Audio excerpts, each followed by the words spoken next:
Matthew 26 NRSV. When Jesus had finished saying all these things, he said to his disciples, "You know that after 2 days the Passover is coming, and the Son of Man will be handed over to be crucified."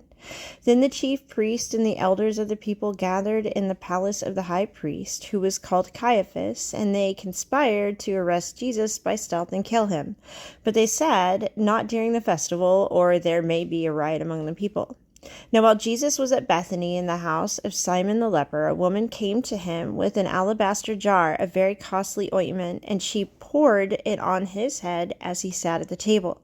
But when the disciples saw it, they were angry and said, "Why this waste? For this ointment could have been sold for a large sum, and the money given to the poor."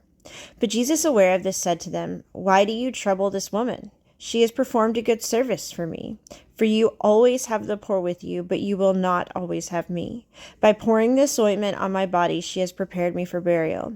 Truly I tell you, wherever this good news is proclaimed in the whole world, what she has done will be told in remembrance of her." Then one of the 12, who was called Judas Iscariot, went to the chief priests and said, "What will you give me if I betray him to you?"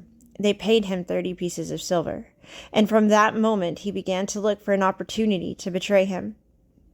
On the first day of unleavened bread, the disciples came to Jesus saying, "Where do you want us to make the preparations for you to eat the Passover?" He said, "Go into the city to a certain man and say to him, 'The teacher says, my time is near. I will keep the Passover at your house with my disciples.'" So the disciples did as Jesus had directed them, and they prepared the Passover meal.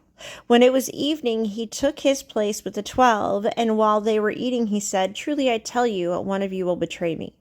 And they became greatly distressed and began to say to him one after another, "Surely not I, Lord?" He answered, "The one who has dipped his hand into the bowl with me will betray me. The Son of Man goes as it is written of him, but woe to that one by whom the Son of Man is betrayed. It would have been better for that one not to have been born." Judas, who betrayed him, said, "Surely not I, Rabbi." He replied, "You have said so." While they were eating, Jesus took a loaf of bread, and after blessing it, he broke it, gave it to the disciples, and said, "Take, eat, this is my body." Then he took a cup, and after giving thanks, he gave it to them, saying, "Drink from it, all of you, for this is my blood of the covenant, which is poured out for many for the forgiveness of sins. I tell you, I will never again drink of this fruit of the vine until the day which I drank it new with you in my Father's kingdom." When they had sung the hymn, they went out to the Mount of Olives. Then Jesus said to them, "You will all become deserters because of me this night, for it is written, 'I will strike the shepherd, and the sheep of the flock will be scattered.' But after I am raised up, I will go ahead of you to Galilee." Peter said to him, "Though all become deserters because of you, I will never desert you." Jesus said to him, "Truly I tell you, this very night, before the cock crows, you will deny me 3 times. Peter said to him, "Even though I must die with you, I will not deny you." And so said all the disciples. Then Jesus went with them to a place called Gethsemane, and he said to his disciples, "Sit here while I go there and pray." He took with him Peter and the 2 sons of Zebedee, and began to be grieved and agitated.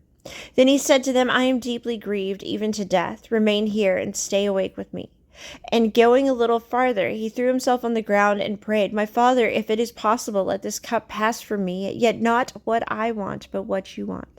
Then he came to the disciples and found them sleeping, and he said to Peter, "So could you not stay awake with me 1 hour? Stay awake and pray that you may not come into the time of trial. The spirit indeed is willing, but the flesh is weak." Again he went away the second time and prayed, "My Father, if this cannot pass unless I drink it, your will be done." Again he came and found them sleeping, for their eyes were heavy. So leaving them again, he went away and prayed for a 3rd time, saying the same words. Then he came to the disciples and said to them, "Are you still sleeping and taking your rest? See, the hour is at hand, and the Son of Man is betrayed into the hands of sinners.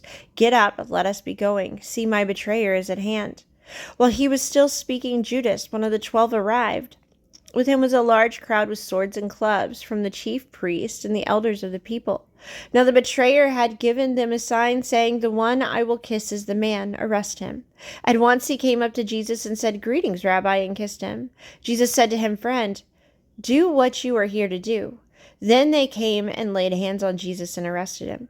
Suddenly one of those with Jesus put his hand on his sword, drew it, and struck the slave of the high priest, cutting off his ear. Then Jesus said to him, "Put your sword back into its place, for all who take the sword will perish by the sword. Do you think that I cannot appeal to my Father, and he will at once send me more than 12 legions of angels?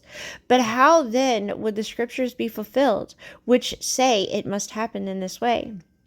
At that hour Jesus said to the crowds, "Have you come out with swords and clubs to arrest me as though I were a bandit? Day after day I sat in the temple teaching, and you did not arrest me. But all this has taken place so that the scriptures of the prophets may be fulfilled." Then all the disciples deserted him and fled.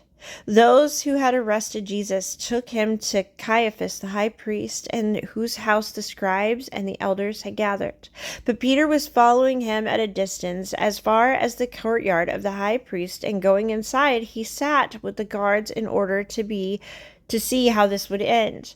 Now the chief priest and the whole council were looking for false testimony against Jesus so that they might put him to death, but they found none, though many false witnesses came forward. At least 2 came forward and said, "This fellow said, 'I am able to destroy the temple of God and build it in 3 days.'" The high priest stood up and said, "Have you no answer? What is it that they testify against you?" But Jesus was silent. Then the high priest said to him, "I put you under oath before the living God. Tell us if you are the Messiah, the Son of God."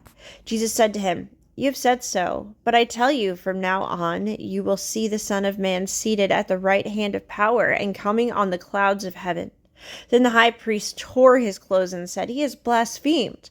Why do we still need witnesses? You have now heard his blasphemy. What is your verdict?" They answered, "He deserves death." Then they spat in his face and struck him, and some slapped him, saying, "Prophesy to us, you Messiah. Who is it that struck you?" Now Peter was sitting outside in the courtyard. A servant girl came up to him and said, "You also were with Jesus the Galilean."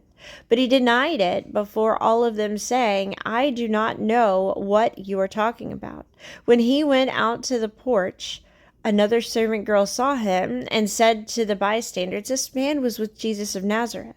Again he denied it with an oath, "I do not know that man."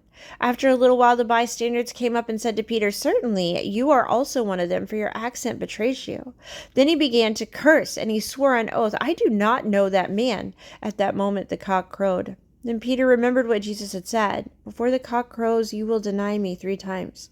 And he went out and wept bitterly.